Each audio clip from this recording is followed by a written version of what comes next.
नमस्कार, मैं तुराई पांडे। मैं मौजूद हूँ आज अमेठी में और महाराज जी से मुलाकात हो गई है नंद किशोर पांडे जी, जो कि कथा व्यास हैं। आपको पता है कि हमारे द्वारा लगातार विज्ञापन किया जा रहा है कि श्रीमद् देवी भागवत महापुराण, सचंडी महायज्ञ, सामूहिक बाकी चीज़ें हैं इसमें, आपने देखा होगा। और कथा व्यास महाराज जी हैं, सामने बैठे हुए हैं। आइए, जो ये कार्यक्रम होने वाला है इससे संबंधित महाराज जी से कुछ बात करते हैं। महाराज जी, स्वागत है आपका। बहुत बहुत धन्यवाद। सभी दर्शकों को मेरी ओर से सादर नमन। जय माता दी। महाराज जी, जो ये कार्यक्रम स्टार्ट होने जा रहा है श्रीमद् देवी भागवत, थोड़ा इसके बारे में जानकारी दीजिए। अतो भागवतास्तस्य देव्या प्रीतिकरस्य च महान्त्यपि पुराणानि कलोर्नार्हन्ति षोडशीम्। कहते हैं देवी को प्रीति प्रदान करने वाला, प्रसन्न करने वाला यदि कोई सबसे उत्कृष्ट उपाय है तो वो देवी भागवत है। अन्य जितने भी पुराण है इस देवी भागवत की 16वीं कला के बराबर भी नहीं है। और देवी भागवत का अनुष्ठान कहते हैं कि अष्टादश पुराणानां मध्ये सर्वोत्तमं परम देवी भागवतम नामम धर्म कामार्थ मोक्षदम। 18 पुराणों में सर्वोत्तम पुराण यह देवी भागवत बताया गया है, जो पुरुषार्थ चतुष्टय को देने वाला, धर्म अर्थ काम मोक्ष चारों को देने वाला है। इसलिए देवी भागवत का अनुष्ठान जो है सारे अनुष्ठानों में सर्वोपरि माना गया है। लगातार देखिए तो श्रीमद् भागवत जो है जहाँ देखिए तहाँ स्टार्ट रहता है, और पहली बार हमने सुना है श्रीमद् देवी भागवत महापुराण। हाँ, ये ऐसा नहीं कि कोई नया विषय है। देवी भागवत और श्रीमद् भागवत दोनों विषय एक ही हैं, दोनों का सिद्धांत एक ही है। श्रीमद् भागवत का संबंध पद्मकल्प से है और देवी भागवत का संबंध सारस्वत कल्प से है। और जैसे प्रतियां जो थी, गीता प्रेस गोरखपुर से हमेशा से श्रीमद् भागवत की प्रतियां छपती आई है, लेकिन देवी भागवत की प्रतियां जो है अभी विगत 14-15 वर्षों से ही गीता प्रेस गोरखपुर की छपी है। इस कारण से श्रोताओं का इसका ज्ञान कम था और इसलिए देवी भागवत की कथाएं कम होती थी। और हमारे यहाँ एक चलन है कि भाई पितरों के उद्धार के लिए लोग श्रीमद् भागवत कराते हैं। ऐसा नहीं है। देवी भागवत भी जब परीक्षित की भागवत की कथा सुनने से गति नहीं हुई तो उनके पुत्र जन्मेजय ने व्यास जी से देवी भागवत की कथा सुनी। और देवी भागवत की नवान यज्ञ की कथा जब समाप्त हुई तो नारद जी का दर्शन उनको हुआ। नारद जी ने बताया कि मैंने तुम्हारे पिता को विमान पर बैठे हुए मणिद्वीप धाम, जो देवी का शाश्वत धाम है, वहाँ जाते हुए देखा। अर्थात परीक्षित की मुक्ति देवी भागवत की कथा सुनने से ही हुई, ऐसा पुराणों में वर्णन है। स्कंद पुराण कहता है इस बात को। देवी भागवत में और श्रीमद् भागवत में दोनों समान है, दोनों ग्रंथ समान है, दोनों का सिद्धांत एक है, कथा वस्तु अलग अलग होती है। क्या है दोनों में? प्रत्येक पुराण के 5 लक्षण होते हैं जी। सर्ग, विसर्ग, मनवंतर कथा, वंशानुचरित और वंशावली। ये जितने भी पुराण है इन सब के ये 5 लक्षण बताए गए हैं। सर्ग माना इस निर्गुण से सगुण सृष्टि जो होती है, जिसमें पंचमहाभूत आदि की सृष्टि होती है, उसको सर्ग कहते हैं। ब्रह्मा जी के द्वारा देवताओं की सृष्टि जो होती है उसको विसर्ग कहते हैं। मनवंतर कथा, हमारे यहाँ काल की गणना में 14 मनवंतर होते हैं। स्वयंभू से लेकर के सावरणी आदि तक ये 14 मनवंतर होते हैं। तो उन 14 मनुओं की जो कथा होती है उसको मनवंतर कहते हैं। और 2 वंश हैं हमारे यहाँ, सूर्यवंश और चंद्रवंश, उसको कहते हैं वंशावली। और वंशानुचरित, उन सूर्यवंश और चंद्रवंश में जो जितने भी भक्त हुए हैं, राजा हुए हैं, प्रतापी सब मनुष्य हुए हैं, उनकी कथा। तो ये 5 लक्षण आपको हर पुराणों में मिलेंगे। तो इस सिद्धांत से यदि देखा जाए तो सभी पुराणों में एक ये 5 लक्षण आपको मिलेंगे ही मिलेंगे। और श्रीमद् भागवत और देवी भागवत की कथा का जो सिद्धांत है वो एक ही जैसा है, केवल चरित्र बदल जाते हैं बस। नहीं तो जानना हम यही चाह रहे हैं कि देवी भागवत में क्या है और श्रीमद् भागवत में क्या है। उसके लिए सबसे पहले तो आप सबको 9 दिन आकर के कथा सुनना पड़ेगा, और क्योंकि उसको इतने संक्षेप में बताना संभव नहीं है, फिर भी मैं आपके समाधान के लिए इतना ज़रूर कहूँगा कि श्रीमद् भागवत की कथा शुकदेव जी ने परीक्षित को सुनाई थी। जब उनको 7 दिन के श्राप का, तक्षक के काटने से श्राप जब लगा तो उसके उद्धार के लिए शुकदेव जी ने 7 दिन में श्रीमद् भागवत की कथा परीक्षित को सुनाई। कथा कहती है कि देवी भागवत जन्मेजय ने देखा कि पिता की तक्षक के काटने, सर्प के काटने से मृत्यु हुई, आदि भौतिक मृत्यु हुई है। तो हमारे यहाँ शास्त्र में 3 प्रकार की मृत्यु बताई गई है, आदि दैविक, आदि भौतिक और आध्यात्मिक। आदि दैविक उसको कहते हैं जैसे कोई भूकंप आदि में चला जाए, बाढ़ में बह जाए, उसको आदि दैविक मृत्यु कहते हैं। आदि भौतिक उसको मृत्यु कहते हैं जो किसी पर प्राणी के द्वारा किसी का मरण हो जाए, जैसे सर्प के काटने से, किसी पशु के द्वारा या किसी के द्वारा हत्या करने से जो मृत्यु होती है उसको आदि भौतिक मृत्यु कहते हैं। और आध्यात्मिक मृत्यु उसको कहते हैं जिसमें हमारे शरीर में कोई व्याधि रोग हो जाए, उसको आध्यात्मिक मृत्यु कहते हैं। शास्त्र इस मृत्यु को सबसे अच्छी बताता है, आध्यात्मिक मृत्यु, कि हमारे शरीर में कोई रोग व्याधि हो, उससे व्यक्ति का मरण होना चाहिए, उससे व्यक्ति की दुर्गति नहीं होती। लेकिन पर प्राणी के द्वारा जो मरण होता है उसको आदि भौतिक मृत्यु कहते हैं। जैसे परीक्षित की मृत्यु सर्प के काटने से हुई, तो इससे सिद्धांत यह पुष्ट हो गया कि उनका दुर्मरण हुआ है, उनकी सद्गति नहीं हुई। क्षत्रिय की मृत्यु रणभूमि में होना चाहिए। दूसरी बात, उनकी शैया पर मृत्यु हुई, पृथ्वी पर उनकी मृत्यु नहीं। तो इसी प्रश्न को लेकर के जब वो व्यास जी के पास में गए, यद्यपि कृपाचार्य जी ने उनको महाभारत की कथा सुनाई, फिर भी उनके चित्त को शांति नहीं मिली। तब वो व्यास जी के पास में गए तो व्यास जी ने कहा कि देखो, न तथा न गंगा न गया न काशी न नैमिषम नो मथुरा न पुष्करम पुनाति सद्यो बदरी वनम नो यथा ही देवी मख एष विप्रहा। उतना तो व्यक्ति को गया का श्राद्ध, मथुरा का सेवन, अयोध्या का सेवन, काशी का सेवन, बद्रिकाश्रम की तपस्या या पुष्कर की तपस्या भी उतना व्यक्ति को पवित्र नहीं करती जितना पवित्र यह देवी का यज्ञ करता है। इसलिए तुम देवी भागवत की कथा सुनो, देवी का नभान यज्ञ करो, इससे तुम्हारे पिता की सद्गति होगी। ये कथानक उस देवी भागवत में वर्णन है। और बाकी बहुत सारे चरित्र भी जो है, भक्तों की कथाएं आदि उस देवी भागवत में भागवत से मिलती जुलती है। एक चीज लिखा हुआ है भागवत, क्या है ये? भागवत शब्द में भ भक्ति का है, भक्ति का वाचक, ग ज्ञान का वाचक है।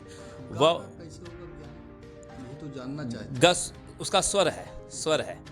ग ज्ञान आप ज्ञ से भी लिख सकते हैं और ग से भी, ग आधा ग या न, ये भी ज्ञान लिखा जा सकता है। और वह वैराग्य का वाचक है, त त्याग का वाचक है। भ शब्द में पांच स्वर आ जाएंगे, भ भूमि, अ अग्नि, ग गगन, व वायु और त तरल। तो इससे पंच महाभूत भागवत में आ गए हैं। भागवत में सारा सब कुछ समाहित है। यदि वस्तुतः इसकी परिभाषा यदि कहना चाहे हम, जो आपने पूछा है, तो भगवता प्रोक्तम इति भागवतम, जो भगवान के द्वारा बोला गया है उसको हम भागवत कहते हैं। भगवता प्रोक्तम भागवतम। सतचंडी महायज्ञ जी, हमारे यहाँ पंचदेव की उपासना बताई गई है। तो पंचदेव इसलिए उपासना बताई गई है कि ये 5 देवता जो है, भगवान गणेश, भगवती दुर्गा, भगवान विष्णु, भगवान शिव और भगवान सूर्य, इन 5 देव की उपासना हमारे सनातन में बताई गई है। क्योंकि हमारे यहाँ मान्यता यही है कि ये पंच महाभूतों से ही सबका शरीर बना है, चाहे चींटी हो चाहे ब्रह्मा जी हो, हम सब पंच महाभूतों से। एक एक तत्व का प्रतिनिधित्व एक एक देवता करते हैं। भगवान गणेश जल तत्व का प्रतिनिधित्व करते हैं, भगवान विष्णु आकाश तत्व का प्रतिनिधित्व करते हैं, भगवान शिव पृथ्वी तत्व का प्रतिनिधित्व करते हैं, भगवान सूर्य वायु तत्व का प्रतिनिधित्व करते हैं और भगवती दुर्गा जो है वो अग्नि तत्व का प्रतिनिधित्व करती हैं। इसलिए देवी का जब भी कोई अनुष्ठान होता है उसमें अखंड ज्योत के रूप में माँ का आह्वान होता है और अग्नि संज्ञक होने से देवी को आहुति, देवी मख प्रिया, देवी को यज्ञ प्रिय है। इसलिए कथा के साथ में सतचंडी का अनुष्ठान भी साथ में जोड़ा गया है, जिसमें देवी को आहुति दी जाएगी। और आपने जैसा देखा होगा कि महिषासुर को का वध करने के लिए, उसका उद्धार करने के लिए जब वो त्रिदेवों से अवध्य रहा, उस समय सारे देवताओं की शक्तियाँ पूंजीभूत हुई और सारे देवताओं ने अपने अपने आयुध उस महाशक्ति को प्रदान किए, जिससे 18 भुजी महाशक्ति महालक्ष्मी का प्रादुर्भाव हुआ। तो इससे एक बात यह सिद्ध हो जाती है कि केवल एकमात्र देवी की उपासना करने से या उनकी पूजा करने से समस्त देवताओं की पूजा और उपासना हो जाती है। इसलिए ये सतचंडी का अनुष्ठान इसमें जोड़ा गया। सतचंडी क्या है? सतचंडी सप्तशती का पाठ होते हैं। सप्तशती मतलब 700 श्लोक देवी की स्तुति है, जिसमें 3 चरित्र है, प्रथम, मध्यम और उत्तम चरित्र। इसको सप्तशती कहते हैं। सप्तशती के 100 पाठ को हम लोग सतचंडी कहते हैं। सप्तशती के 100 पाठ हो जाए और उनकी दशांश 10 पाठों की आहुति हो जाए तो इसको सतचंडी कहा जाता है। ये जो कार्यक्रम स्टार्ट होने जा रहा है इसके बारे में बताएं। जी, अमेठी के पीथीपुर ग्राम में यह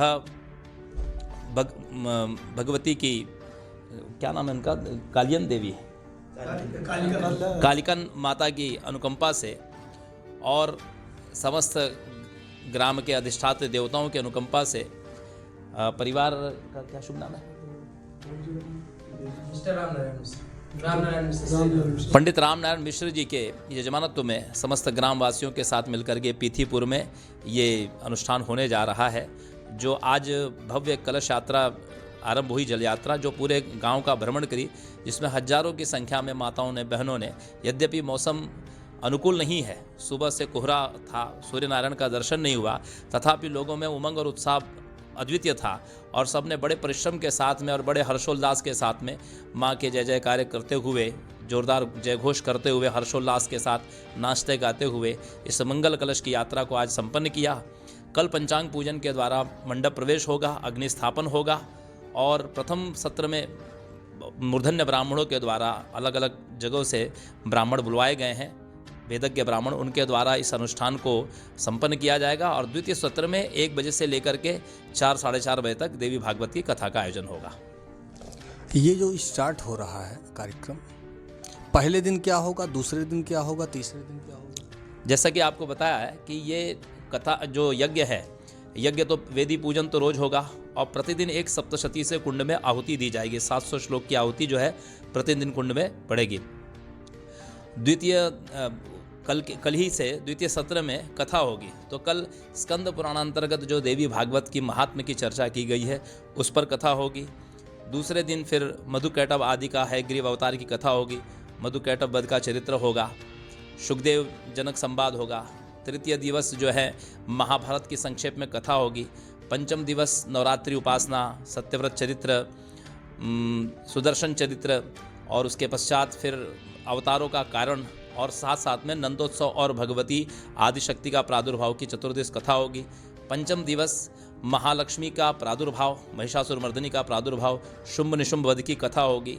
सप्तम दिवस छठे दिवस में वृत्रासुर आदि की कथा होगी, राजा नेमि का प्रसंग होगा, सुकन्या चरित्र होगा। सप्तम दिवस हरिश्चंद्र का चरित्र होगा और देवी गीता पर आख्यान होगा। साथ साथ में हम लोग शिव पार्वती विवाह का भी एक महोत्सव संपन्न करेंगे। अष्टम दिवस जो है मूल प्रकृति का वर्णन होगा, जिसके अंतर्गत जो देवी के प्रमुख अवतार हैं उनके अंशांश देवियाँ, कला देवियाँ, उनका वर्णन होगा। नवम दिवस शेष कथाएं होंगी, जो देवी के शेष चरित्र है, उसमें सावित्री आदि, महालक्ष्मी आदि का प्रादुर्भाव, गायत्री आदि की कथा होगी। इस प्रकार से 9 दिन का ये कथा सत्र का अनुष्ठान भक्तों को श्रवण करने का लाभ मिलेगा। कितनी तारीख से कितनी तारीख तक? वैसे तो आज से आरंभ हो चुका है, लेकिन कथा अनुष्ठान जो है मौलिक रूप से कल से आरंभ होगा। 21 तारीख से लेकर 29 तारीख तक ये अनुष्ठान रहेगा। 9 दिवसीय नवान यज्ञ। ये पहले से ही आपके द्वारा ये देवी भागवत स्टार्ट था या इसके बारे में बताएं? वैसे मेरा मूल विषय श्रीमद् भागवत और रामचरितमानस। गीता प्रेस गोरखपुर के द्वारा परीक्षाएं होती थी, जिसमें मैंने रामचरितमानस का और संपूर्ण रामचरितमानस विनय पत्रिका, दोहावली, कवितावली, मानस शंका समाधान आदि विषय थे, उसमें मैंने विशारद किया है। पूज्य पिताजी से मुझे इन पुराणों का ज्ञान मिला, तो राम कथा और श्रीमद् भागवत की कथा मैं मौलिक रूप से करता था। नागपुर में 2009 में आचार्य प्रवर दिनेश पांडे जी जो हैं, इनसे मैंने वेदों का अध्ययन किया था और आप ही के मार्गदर्शन में मुझे प्रथम बार देवी भागवत कथा कहने का अवसर प्राप्त हुआ 2009 में। पश्चात मैंने जगतगुरु शंकराचार्य स्वरूपानंद सरस्वती जी से अनुग्रह प्राप्त किया। उन्होंने मुझे आदेश दिया कि आप देवी भागवत की कथा पर विशेष आप जोर दीजिए और उनके द्वारा जो आशीर्वाद प्राप्त हुआ तो वो आशीर्वाद उनका फलीभूत हुआ। तो लगातार जितनी भी मेरी कथाएं होती हैं, अभी तक मेरी लगभग 200 के लगभग कथा हो चुकी है। समग्र भारतवर्ष में हर जगह कथा हुई है। उत्तर प्रदेश, बिहार, झारखंड, छत्तीसगढ़, मध्य प्रदेश, महाराष्ट्र, राजस्थान, गुजरात, हिमाचल प्रदेश, पंजाब आदि सभी राज्यों में कथा हुई है। और उसमें सर्वाधिक मेरी यदि मैं देखूं तो मेरे 4 विषय हैं: श्रीमद् भागवत, राम कथा, शिव महापुराण और देवी भागवत। यदि इन 3 विषयों पर मैंने आधी कथा की होगी तो आधी से ज़्यादा 100 से अधिक कथा मेरी देवी भागवत की हुई है। ये माँ का मेरे ऊपर मैं बहुत बड़ी कृपा समझता हूँ। इस श्रीमद् भागवत को आप ये समझ रहे हैं कि देवी भागवत सही है या कि क्या ठीक है? मैंने पहले भी कहा कि दोनों ग्रंथ एक ही हैं, लेकिन हर कल्प में चरित्र बदलता है। जैसे आप देखेंगे रामचरितमानस में शिव जी ने पार्वती जी को राम अवतार के 4 हेतु बताए, 4 अलग अलग कल्प में राम अवतार का वर्णन किया। एक कल्प में नारद जी के श्राप से राम अवतार हुआ, एक कल्प में वृंदा के श्राप से राम अवतार हुआ, एक कल्प में स्वयंभू मनु शत्रुपा जी की तपस्या से राम अवतार हुआ। तो इस प्रकार से शिव जी ने 4 अलग अलग कल्पों की कथा कही। तो हमारे यहाँ कल्प भेद से कथाओं में परिवर्तन होता है। तो मैंने निवेदन किया था आपसे कि श्रीमद् भागवत की कथा का संबंध पद्म कल्प से है और देवी भागवत की कथा का संबंध सारस्वत कल्प से है। इसलिए दोनों की विषय वस्तु एक ही है, लेकिन कथानक में थोड़ा थोड़ा भेद है। सारस्वत कल्प में केवल इस पृथ्वी पर देवी की ही उपासना होती थी और अन्य किसी देवता की उपासना नहीं थी। उसी वस्तु को श्रीमद् भागवत में जो श्री कृष्ण की उपासना पद्मकल्प में बताई गई है, ऐसा नहीं है कि देवी भागवत में केवल देवी का ही वर्णन है। नवम स्कंद में आप देखेंगे तो देवी का मूल जो स्वरूप है वो श्री कृष्ण को ही बताया गया है। तो नवम स्कंद में आने के बाद आपको ये पता चल जाएगा कि जो श्रीमद् भागवत में जो श्री कृष्ण को मूल पुरुष कहा गया है वही मूल प्रकृति देवी है, अर्थात दोनों में अभिन्नता है, दोनों में कोई भिन्नता नहीं है जी। सबसे सुपर क्या समझते हैं आप? देखिए, जिसको जो अच्छा लगता है, सबका रुचि अलग अलग होती है। हमारे यहाँ जैसे कि राशियाँ होती हैं, तो राशियों के अनुसार राशि के अनुसार व्यक्ति में तत्व की प्रधानता होती है। जैसे कोई मेष राशि वाला है तो उसका अग्नि तत्व हो गया, तो अग्नि तत्व है यदि तो उसकी देवी में रुचि होगी। जैसे वृषभ राशि है तो उसका पृथ्वी तत्व हो गया, तो उसकी शिवोपासना में अधिक रुचि होगी। उसी प्रकार जिसकी जो राशि प्रधान होती है उसकी उस तत्व से संबंधित देवताओं में उसकी अभिरुचि अधिक होती है। अब चूंकि मुझे देवी का अनुग्रह प्राप्त है गुरुदेव से, जगत गुरु शंकराचार्य जी से, और मैं बचपन से ही मुझे माता पिता गुरुजनों से जो संस्कार मिला देवी की उपासना का, तो मेरी रुचि देवी में अधिक है। और वस्तुतः यदि मैं कहूँ तो मैं जिस विषय की कथा करता हूँ उस कथा में डूब जाता हूँ। उस समय उस प्रकरण के दौरान मैं उन्हीं को अपना इष्ट मान करके पूर्णतः उनकी कथा में ही डूब करके कथा कहता हूँ। ऐसा नहीं है कि देवी का उपासक हूँ तो केवल देवी की ही कथा करूँगा। यदि राम कथा करता हूँ तो उस समय मैं ऐसा समझता हूँ 9 दिन में कि राम ही मेरे इष्ट देव हैं, या शिव महापुराण की कथा करता हूँ तो मुझे ऐसा लगता है कि शिव ही मेरे इष्ट हैं। और वस्तुतः भगवान सब एक ही हैं, उनके रूप अलग अलग हैं। तो हमने देखा कि चारों तरफ श्रीमद् भागवत, फला कथा, राम कथा, ये भी काफ़ी हैं। ये पहली बार हमने सुना कि देवी भागवत महापुराण। जी, मैंने बताया आपको कि श्रीमद् भागवत का अनुष्ठान बहुत शुरू से उसकी प्रतियां उपलब्ध है, बहुत शुरू से कथाएं होती आ रही है। हमारे पास में देवी भागवत का साहित्य उपलब्ध नहीं था। गीता प्रेस गोरखपुर से 2009 में देवी भागवत की प्रतियां छपनी शुरू हुई, तब ये देवी भागवत प्रचलन में अधिक आया। उसके पहले कुछ एक ही पुस्तकालय जो थे वो पब्लिश करते थे, तो जिससे देवी भागवत की प्रतियां कम होने से लोगों को कथा की सामग्री कम उपलब्ध होती थी। तो अभी वर्तमान में सोशल मीडिया और विभिन्न डिवोशनल चैनल के माध्यम से कथाओं का प्रचार प्रसार हो रहा है, इसलिए लोगों को देवी भागवत भी सुनने के लिए प्राप्त हो रही है। देवी भागवत के साथ एक जुड़ा हुआ सचंडी। जी, सचंडी महायज्ञ के विषय में बताया आपको कि सप्तशती के 100 पाठ और उनकी दशांशा होती है, सचंडी महायज्ञ है। नहीं, क्या ये जब देवी भागवत स्टार्ट होगा तो ये इसके साथों साथ होगा? ये जी, साथ साथ चलेगा। मैंने निवेदन किया कि प्रथम सत्र में माँ का यज्ञ होगा, सप्तशती के 100 पाठ होंगे 9 दिन में अच्छे मूर्धन्य ब्राह्मणों के द्वारा, और द्वितीय सत्र में 1 से 4 तक कथा होगी देवी भागवत। अगर कोई सुनने कोई आ रहा है देवी भागवत तो क्यों, क्या है उसमें? अब जैसे हमने बताया आपको कि सर्वेषां पुराणानां श्रवणाद्यत फलम लभेत तस्मात् शतगुणम पुण्यम देवी भागवतान लभेत। सभी पुराणों को सुनने से जो लाभ है, तस्मात् शतगुणम पुण्यम, उससे 100 गुना अधिक फल देवी भागवत के श्रोता को प्राप्त होता है। इसलिए मुझे लगता है कि समस्त ग्रामवासियों ने, या जो भी आपके चैनल के माध्यम से जितने लोग इस समाचार को सुन रहे हैं, तो उनको देवी भागवत की कथा सुनने अवश्य आना चाहिए।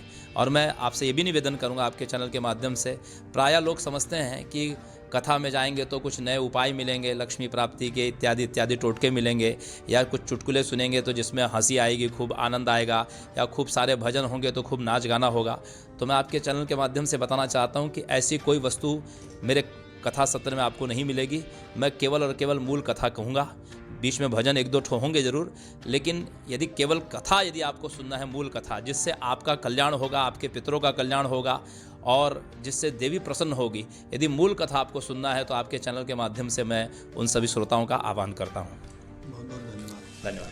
अभी आपने देखा महाराज जी थे, जो भी हमको जानकारी थी, जो इसमें लिखा हुआ था, वो चीज़ें हमने पूछा है। फिलहाल मैं तो पांडे, NDTV लाइव अमेठी से।